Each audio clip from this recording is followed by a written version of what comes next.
This is the KC Show. I'm Kyle Cushman, and welcome into the season preview for the back-to-back reigning, defending Walter Cup champion Minnesota Frost. Before we get into the full show, just want to apologize for the kind of delay between episodes here. If you can't tell by my voice, I got sick over the past couple of weeks and was very busy last week, and so everything created the storm where this week leading into the season opener and the season openers over the course of the weekend, going to be very busy on this channel with the season previews coming thick and fast for the rest of the teams, of course, having already done the Boston Fleet and Montreal Victoire. But today we're talking all about the Frost, and I've got the original championship run shirt on today and talking about a team that, even though they've undergone significant changes because of the expansion process, because of the free agency process as well, still remain as one of the teams that are most fearful in terms of winning the Walter Cup, because quite simply, they're literally the only team that has actually done it so far. So let's begin by diving into the offseason. And as I alluded to there, it is an offseason that was brutal to the Minnesota Frost. I don't think any team sustained as big of a hit to their roster as the Frost did.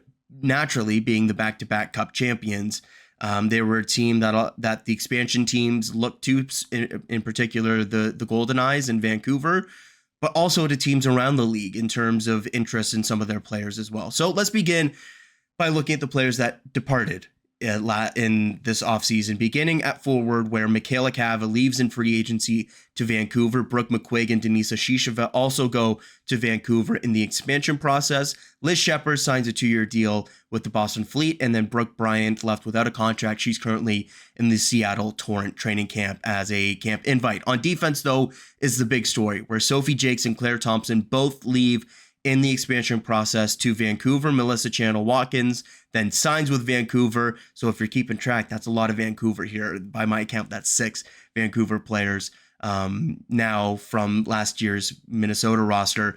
And then Maggie Flaherty also leaving in free agency. She joins the Montreal Victoire. Overall, you hear all those names. That's a lot of top 9 forwards, the back-to-back Walter Cup champion goal scorer in Liz Shepard, and 3 of your top 4 on the blue line, 4 of your top 6 on the blue line. Those are significant holes that the Minnesota Frost had to fill this season, and whether they did or not, I think is really up for discussion, because it was a fairly quiet offseason for the Frost. Let's begin by looking at the forwards. In second-round pick Abby Hustler, in addition to Anna Sagetti and Vanessa Upson. On the blue line, the lone free agent addition for the Minnesota Frost, Sydney Morin, coming in from the Boston Fleet. Also joining on the back end, Kendall Cooper, first-round pick, Ava Rinker, and Brooke Becker. Before we get ahead to my big questions, let's talk about this offseason, and in particular, key in on Sydney Morin, the only addition made this offseason by the Minnesota Frost of a player that came in the free agency process and has PWHL experience. Sydney Morin is a very intriguing addition, just simply because the Frost actually drafted her in the initial draft and opted to cut her in the initial camp cutdowns in December of 2024. They had her on a reserve role after camp, and she got picked up in free agency, or I guess as a free agent, by the Boston Fleet there, and has played a significant role over the past 2 seasons with the Fleet. And I believe part of the reason why Morin was put to the reserve list was so that the Frost were able to sign Melissa Channel-Watkins from Toronto in that process. So it's a bit interesting to see how that's played out since. But for Sydney Morin, what really intrigues me about this edition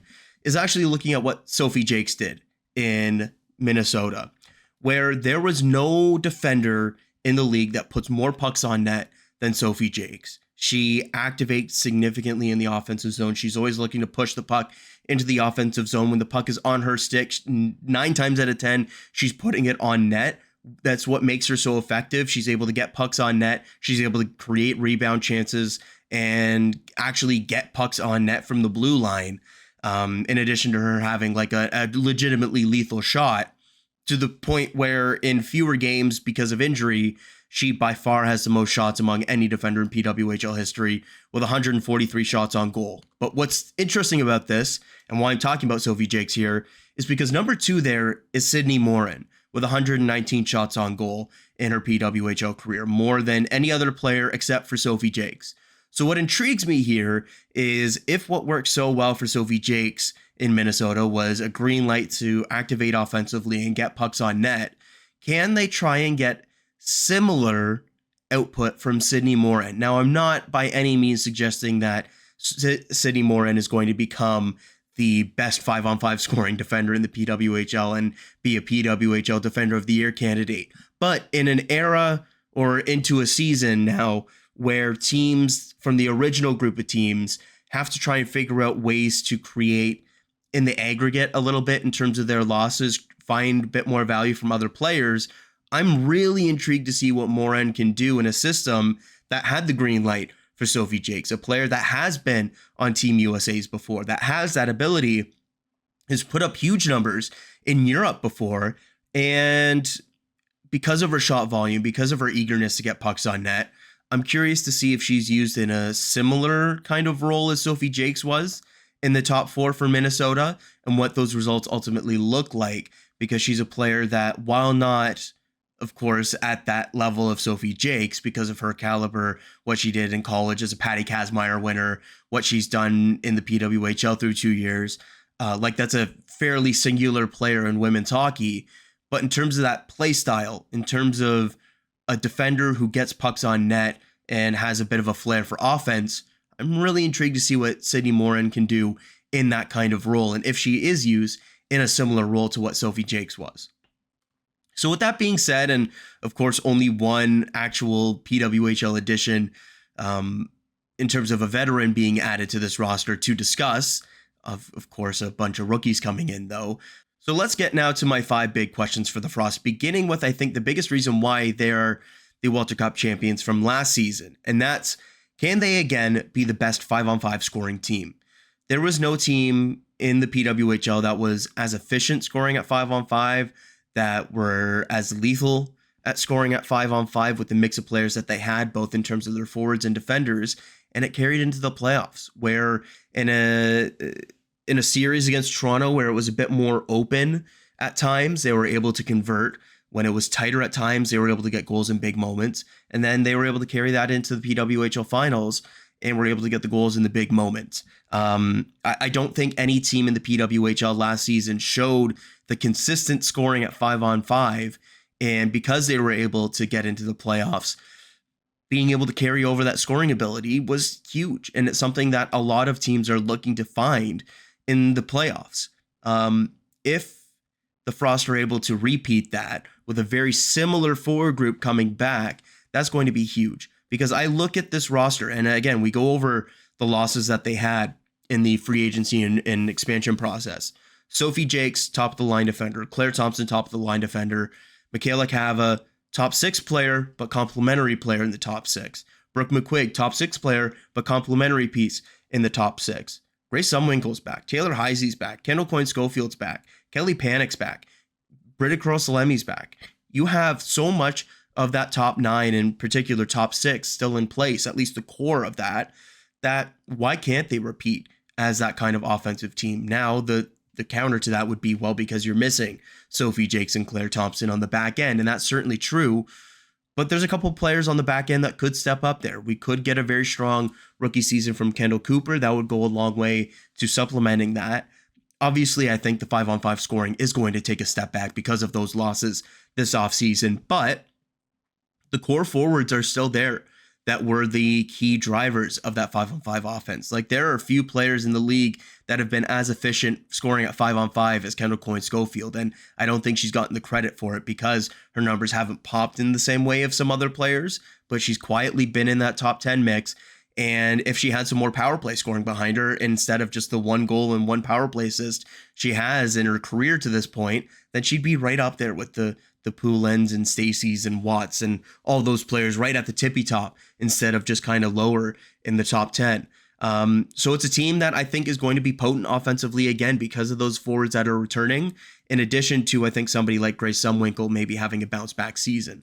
So that's kind of my look at the Frost there in terms of if they repeat as that kind of elite 5-on-5 scoring team again, I think they're shooing for a playoff spot and going to be a tough out in the playoffs if they make it. So one of the big points that has been made for the Frost to this point has been their tandem between the pipes. In year one, it was mainly Nicole Hensley. In year two, it was mainly Maddie Rooney. So my second big question here is, does the tandem system still work, or does somebody take the reins this season? Part of the reason why the tandem system has been the system that the Frost have used is because neither goaltender has really run away between the pipes, where neither goaltender has put up like goaltender of the year numbers. Neither of them have been nominated. Neither of them have really been super close to being nominated. And yet both of them have Walter Cup rings in back-to-back years. Maddie Rooney with the fresh 3-year contract extension. Nicole Hensley going into the final year of her original 3-year contract. I think if somebody takes the reins this season, it's probably Maddie Rooney, just from what we saw from Nicole Hensley last year. But I do think ultimately it's going to be the tandem system again, where neither goaltender has really shown the consistent high-end Aaron Dabian, Corrine Schroeder, Aaron Frankel, those kind of results, to where they are the night in, night out starter. It's worked for them through 2 years to have those goaltenders go back and forth. They have a great relationship dating back to their time with Team USA. And I think ultimately it's something that probably continues this year, because I don't really see either of them being that 1A type that runs away between the pipes. So I'm curious to see who ends up being the primary starter over the course of this season. Of course, when you look at their history, Nicole Hensley is the player that was the high draft pick in the original draft, had the 3-year contract. Maddie Rooney was the undrafted player, which is crazy to look back at. But coming off of the Walter Cup playoff run, I think Maddie Rooney is the one that's going to at least start the season and get the ball to run with, at least to begin with. But overall, I do expect both goaltenders to play quite a bit, and I expect both of them to play in the playoffs should Minnesota make it there once again. Question number 3 for me, Grace Zumwinkle. Which player do we get this year? Because in year number 1, she was a rookie of the year, 11 goals, 19 points in 24 games, 98 shots on goal, huge shot volume, great goal scoring, one of the best young players in the league. Year number 2, 4 goals, 10 points in 22 games, a -7, and just 49 shots on goal compared to 98 in just 2 fewer games last season. I think a lot of those struggles and that dip in play was due to injury. I look at the way that she came back from injury and just kind of the lack of results that she had. And the way that Minnesota kind of talked after the season, where they were talking about how many players were banged up and playing through injuries. I think Zumwinkle is much more the player she was in year 1 versus year 2. Like, if there was expansion after the first season, after Zumwinkle put up 11 goals and 19 points, there's no way she's not taken by one of 2 teams in an expansion process, right? And yet, after year 2, when they do expand because of the struggles that she had last season, she ends up going untaken. And that might be a bit of a blessing in disguise in terms of some of the struggles that Zumwinkle had last year, because she gets to play another season in Minnesota. She gets to finish out her original 3-year contract in Minnesota. And I think she's in for a bounce back year.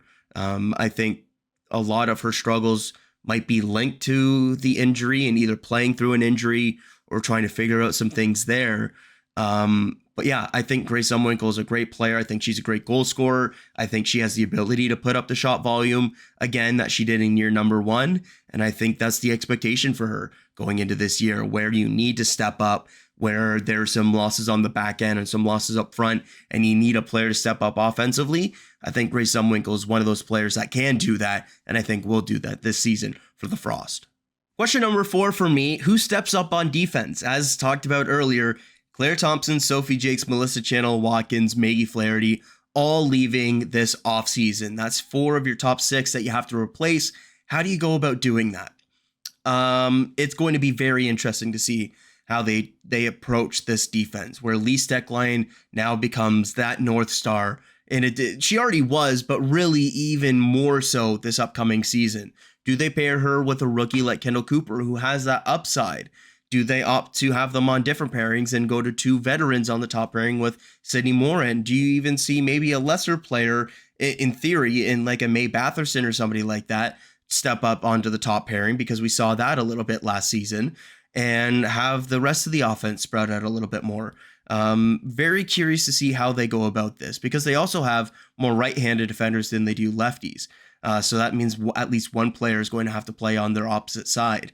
One intriguing fact here is that Madison Beazall is in camp on a tryout basis, where she didn't have a great season in Sweden last year. She wasn't as impactful as I think Montreal hoped for in her first season in the PWHL, but she's a left shot defender who had some draft pedigree in the initial PWHL draft, who comes out of a program like Ohio State, where I think she can play on a third pairing, just given her pedigree.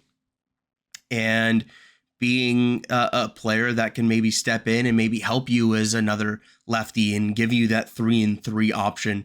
I think that's a really intriguing player there. So in terms of stepping up on defense, they need somebody to step up on defense, because you're not going to be able to replace Claire Thompson and Sophie Jakes, of course. But if you can get a little bit from Sydney Morin, and you can get a little bit from Kendall Cooper as a rookie, and you can get a little bit more from May Batherson, and you can get a little bit from Ava Rinker or Madison Beazall or Brooke Becker, all of a sudden you can piece together a good defense, maybe not the elite top of the league defense that they had in years prior, but if you can cobble together a good enough defense where you get enough offense from the back end and get the puck up to your elite forwards, then maybe you're cooking with a bit of a recipe that can have you go back to back Walter Cup champions. But they need to have somebody step up on defense into a top 4 role, whether it be a rookie, whether it be an established player. They need somebody to step up in one of those roles if the Frost are to have a well-rounded top 4 this season. And my last one here, going back to the offseason, was the one free agent addition enough? You look at all those losses: Michaela Cava, Brooke McQuigg up front, Denise Ashisheva, Liz Sheppers on the back end, as just talked about, Thompson and Jakes and Flaherty and Shanna Watkins, only signing one veteran, bringing in one veteran from another team in free agency in Sydney Morin. Is that going to come back to bite the Frost? Because in year number 1, they didn't make any free agent moves there either. They trusted their roster, they brought in a group of rookies, and it led them to a second straight Walter Cup. But this offseason, with significantly more holes to fill, they again went back to the draft table, but didn't really make any significant additions in the free agency process, except for Sydney Morin, who I think could be a good top 4 defender, but bringing in no help at forward, bringing in no other veteran defenders in the free agency process. It means that some rookies are going to be leaned on heavily. It means some rookies are going to be leaned on very heavily on defense. So I'm curious to see how this plays out, because some teams like Montreal went very aggressive in free agency. Minnesota did not. They trust their group, even with all those losses that I talked about this offseason. Does that mean that this is a team that is going to look back on this offseason and regret not being more aggressive in free agency? Or is this a team that knows the group that they have and knows that the internal system that they have and bringing in rookies in and believing in their scouting system is ultimately the way to go? Very curious to see how that plays out, because even looking at the camp roster, like, they have a camp invite that's going to make the roster up front unless they go with 12 forwards and 8 defenders. And if they go with 8 defenders, then it's a camp invite that's going to be making the roster on the back end. Very curious to see how this plays out for the Frost, because in an offseason where so many moves were happening, so much player movement, the Frost were pretty content having their players leave and not really replacing them in free agency. I think that's an underrated thing to watch going into this season. All right, let's get to your questions now. From Wilfred Will Someday. That was a bit tricky to say. The Frost were pretty well known for their ability to roll lines. Do you see that continuing in season number 3? I do. I talked about it a little bit earlier on this episode. The forward group, even though they lost the pieces that they did in Cava and McQuaig and Sheppers and Shisheva and Bryant, they still have the core of their roster intact up front. When you think about Heisey and Zumwinkle and Coyne Schofield and Panic, but even in the bottom 6 as well, with Britta Curl-Salemme returning and Dominique Petrie returning and Katie Knoll returning and Clara Himlarova returning. You think about what made all of those lines work last season. Well, the top line, Taylor Heisey, cooking with that. You think about the second line, Kelly Panic centering that, working with that. You think about the wingers that worked in the top 6. Well, Grace Zumwinkle in year number 1 was fantastic. Less so last season. Kendall Coyne Schofield has been one of the best 5-on-5 scorers. So you have those pairs still in the top 6. Then you look to the bottom six, Britta Curl-Salemme and Dominique Petrie made up 2/3 of that great third line that they had. And then the fourth line, 2/3 of that remains intact with Clara Himlarova and Katie Knoll. Now, those lines aren't going to necessarily stay intact in terms of Himlarova and Knoll might not play together, Curl-Salemme and Petrie might not play together, those kind of things. But you have the core of each of those lines still in place. So I think in terms of the idea to roll lines, I absolutely think that that is still what Ken Klee and company are going to plan to do this upcoming season and will do this season. Next one here from Anti-Posting on Instagram asking, how will the Frost adapt now that their play style will be copied by 7 other teams? For example, two-way play, heavy, gritty, forechecking, net front focused, and rolling lines. Well, for starters, I don't think all 7 teams are going to try to play that way. But the teams that do, I think we see it in all sports, but just looking to the NHL as an example, how often do we see teams try to copy the Stanley Cup winner and do it worse than the Stanley Cup winner? Like, if you just try to be a version of the team that won, you're probably not just going to do it as a lesser version of that team. I think all teams are trying to play two-way hockey. I think all teams are trying to play with a bit of a gritty style. Like, for example, like the Toronto Scepters, their entire motto through 2 seasons has been playing this two-way, heavy, gritty style. And the Minnesota Frost have kind of just been a little bit better at being offensive and clinical in their scoring in addition to it. I think the big thing is that, yeah, they play two-way, yeah, they play gritty, all of that stuff, but they have the stars that can break through as well. Like Taylor Heisey, I would not describe as a heavy, gritty player, but she works in that system because of her competitiveness and her flair, and her offensive skill can break through in that kind of system. Just as an example there. So yes, they will be that kind of team again. Yes, there will be other teams in the league that try to play that style. But as we've seen through 2 years, they've been the best ones at playing that way. And I think if you're trying to copy the exact way that the Frost play, you're just going to be a worse version of the Frost. So yeah, there's going to be a lot of two-way play in the league. There's going to be a lot of heavy, gritty forechecking, all of that stuff. There are going to be some teams that try to roll lines, but as I talked about, the depth that the Frost still have up front, there's not a lot of teams that have that kind of depth. Like I think about the Victoire, they have that kind of depth, but really other than that, I'm not sure there's a team that's going to trust their fourth line as much as they do as the Frost will this upcoming season. So yeah, I look at that overall, and sure, there's going to be, I guess, some adaptation that you're going to have in terms of teams that are trying to play a bit more the way that you play. But ultimately, I'd say bring it on, because if teams are trying to copy the way that my team plays, probably means that I'm doing something right. So this upcoming one is a big one, and it is a talking point that I know a lot of people have passionate opinions about. So let's get into it. From J5x5 on Instagram. What future do you see for Britta Curl-Salemme in the league? The fan dislike of her aside, she was something of a menace with dirty hits and genuinely dangerous play last season. Is there a place for that in the league? Is she the first of the women's game version of an enforcer? I hope there's actual consequences if she injures someone this season. So again, a lot to unpack there. Let's begin with the first one. What future do you see for Britta Curl-Salemme in the league? A bright one. I know a lot of people don't want to hear that, but Britta Curl-Salemme is a very good hockey player. There's a reason that the Minnesota Frost management team decided to draft her where they did and were willing to take the heat in terms of the fan backlash, because she's a very good hockey player. She's a player that's going to step into the top 6, I would assume, this season on a full-time basis. She's somebody that can play center. She's somebody that can play wing. She might even make Team USA's Olympic team. She's that good. She's a player that plays over the edge. She is a player that is also very good offensively. She is a very frustrating player, but she's a player that is effective on the ice. That's taking away all the things off the ice, because this is strictly talking about her future in the league. And ultimately, when you're a good hockey player, there's going to be a role for you in the league.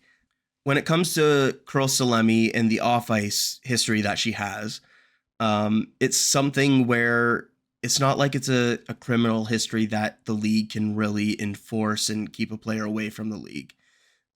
Even though a lot of fans disagree with it in terms of what the stances that she's kind of supported in public light, that's not something that can like fully remove her from the league. That's just the reality of things. So her future in the league is one where she's going to be in this league for a long time. She's going to be a player that is leaned on by the Minnesota Frost. There's a reason they used their fourth protection slot on her. There's a reason that Ken Klee talks so highly about her as a player. It's because she's a pretty damn good hockey player. You saw it in her numbers at Wisconsin. You saw it last year as a rookie. She's a good hockey player, and that's why she's in this league. So let's get to the rest of it, though, because even though she's a good player and she's going to be in the league for a long time, even though I and many other people disagree with some of the things that she supported in her social media presence in the past, there's a legitimate reason for worry in terms of her play on the ice, which I think is the more important thing in terms of the discussion right here going into the future. It's the dangerous hits. It's the suspensions. I think we see last year where she has the hit on Renata Fast in the playoffs and she gets suspended for it. I think that is something that should not be overlooked because the length of the suspension isn't a big one, but it's a playoff suspension and those mean more, especially in a 5-game series in what is essentially the conference final equivalent. Like you think about the NHL, and kind of the way that we think about it is 1 game suspended in the round 1 is like 2 games, and then you kind of multiply that on and on. So when you think about Curl-Salemme being suspended in the first round, but essentially the conference finals, I think that's the equivalent of like 3 or 4 games almost in the regular season. Maybe not as extreme as 4 games, but I think that's equivalent of a 2 or 3 game suspension in the regular season. And now she has that history. It's a short league in terms of both the history of the league, but also the seasons. So if you're racking up those supplementary discipline in terms of either fines or suspensions, that's going to rack up on your history quickly and be significant on your history for if you have another instance where you have a dangerous play. It's going to result in a bigger suspension. So if she does toe the line and go over the line with another dangerous hit early on next season, we're going to see that continue to rise up in terms of the level of suspensions. So yeah, I think it's something where, yes, you can't have those dirty plays, of course. You can't have those dirty hits. But in a physical league like this, where physicality is becoming more and more important and more a fabric of the game, you're going to have some moments like that. And you're going to have players like Curl-Salemme that come along. Like year 1, Abby Murphy is going to be must-see TV, but also I wouldn't be surprised if she's quickly on the supplementary discipline list, as an example. So in terms of, again, looking at, is there a place for that in the league? No, of course not. There's no place for any kind of dangerous play. That's why suspensions exist. It's not to the point of like somebody's going to get kicked out of a league for it. That's not how that works. But she will be suspended, of course, if there are dangerous plays. That's why that mechanism is in place. In terms of her being like a first version of an enforcer, no, it's nothing like that. She's not that kind of player. An enforcer is somebody who's a fourth line or extra defender type that is only out there really to be a physical presence. And that's just not what Curl-Salemme is. She's more like, if you're making that kind of enforcer comparison to the men's game, it's more of the quote unquote rat. It's the Matthew Tkachuk, the Brady Tkachuk, the Brad Marchand, that kind of player, a player that plays at the top of the lineup, but plays on the edge and sometimes goes over it. And so in that regard, no, I don't see her as like a women's version of an enforcer or anything like that, because she's a better player than that. And then to the last point where you hope that there's actual consequences if she injures somebody this season, there will be. Like, that's why suspensions are in place. That's why fines are in place. Players don't want to be suspended. And if she gets slapped with a suspension, that's going to be felt, because the Frost need her even more this season. They need her as a top 6 piece to help supplement some of the losses that they have. And if they're missing her for like 3 to 5 games because she had another dangerous hit, and all of a sudden that's 3 suspensions in a short time, and the level of suspension gets ratcheted up a notch, that's going to matter. So yeah, overall, I totally get why it's a complicated or a sensitive issue in terms of Britta Curl-Salemme for a lot of people. I think it's important to remember why she's being booed by a lot of people, because it isn't just the on-ice stuff, it's the off-ice stuff as well. So I don't think it's the same thing where you can kind of celebrate like a Brad Marchand for being almost a villain type. I think it's a lot more complicated when discussing Britta Curl-Salemme. But in terms of this question, specifically talking about her on the ice, her future, the dangerous plays, all of that stuff, just to quickly recap, there's a big future for her in this league because she's a talented player. And she's going to be a talented player for a long time. And she's going to be on the national team picture and a key piece for Minnesota for a long time. The dangerous hits and borderline play isn't acceptable and will be suspended. And there will be penalties and fines and suspensions for it. And in terms of going forward, no, there's not a place for that in the league, but every league has suspensions. Every league has plays that are deemed dangerous and unnecessary and are disciplined as a result. If you rack up too many of those plays in a short period of time, your suspensions go up in severity. Think about what happened with Tom Wilson and kind of the huge suspension that he got that culminated after a significant stretch. I don't think Britta Curl-Salemme is like that by any means, but if she's reckless and continues with dangerous play and has those kind of borderline hits, then it's going to result in the same kind of thing. From an on-ice perspective, I don't think it's a big long-term issue, but I totally get why some people would view it that way and why a lot of people want to dislike Britta Curl-Salemme, because if your team is going up against a player like that, she gives you plenty of reason to boo her, in addition to, as I mentioned, all of the much more complicated history that she has in kind of the social media space. Okay, my gals on the Minnesota Frost. Again, I got 3 players here that I'm going to talk about that I either believe in more than kind of consensus or are players that I believe can push into higher roles this upcoming season. And one of those players that are the latter, beginning things off, is May Batherson. One of those players that just went under the radar in terms of having elite 5-on-5 numbers last year. Not in terms of scoring. She had just the 3 points in 25 games. But she won her 5-on-5 minutes 17-7 last season. That's not like a small sample size either. That's 25 games, and that's sometimes playing with Claire Thompson and sometimes playing with Lee Steckline. Like 9 games with Thompson by my tracking, 7 games with Lee Steckline.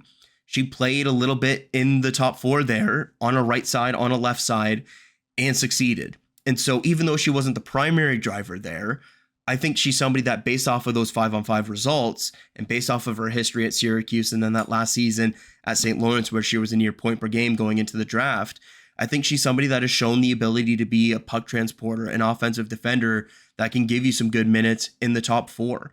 And so, look, her end of the season wasn't fantastic. She had that one playoff game where she was a -2 and then didn't really get into the lineup again. But this is a much weaker defense now that doesn't have that elite top 4 that's really set in stone. They're going to need some players to step up. And based off of the results that May Batherson had in some spot duty last season, like winning your minutes 17-7 is not an easy feat in this league. And even though May Batherson probably wasn't the primary driver of that, I think the fact that she had those results makes her a really intriguing player in the top 4 for me. So she's one of those players that I would give that top 4 opportunity to begin the season. And I think she's somebody that could maybe end up staking a claim to being a full-time top 4 defender in this league.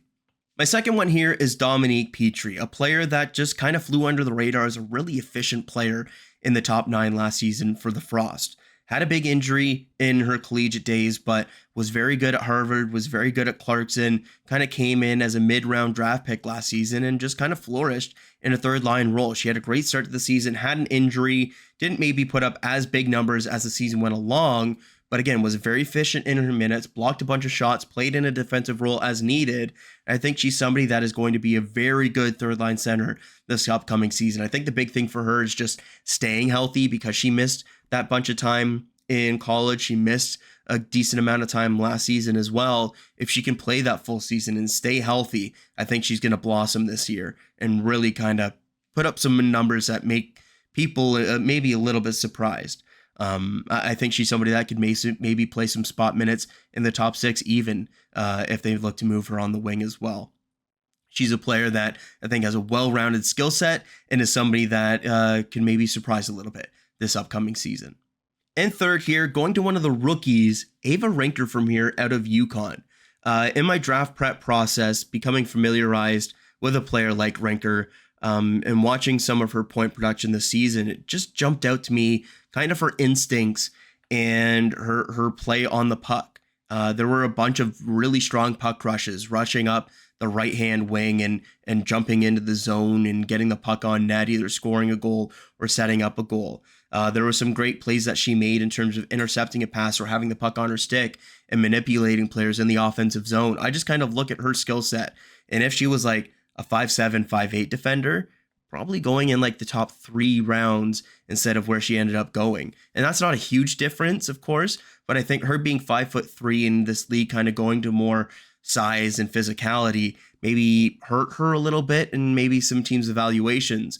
But I look at what somebody like Amanda Boulier has done in this league, being even smaller than Ava Rinker and really being an effective player in this league. I think the skating and puck handling and kind of intelligence that Ava Rinker's shown, at least in my ability, in my viewings, has the makings of a really intriguing, just kind of third pairing defender who maybe doesn't chip in as much on a power play or on the penalty kill as much, but it's just a really strong 5-on-5 player that can maybe open things up a little bit with her skating ability. Okay, let's get now to my projected lineup, and beginning on the first line, where Taylor Heise, of course, remains centering the top line, but I have her flanked by Grace Zumwinkle on the right and Britta Curl-Salemme on the left. I think that this line could be magic for the Minnesota Frost, where Curl-Salemme just talked about a bunch of her game in terms of kind of her being a borderline player. But I think her mix of scoring really meshes well with a player like Taylor Heise down the middle.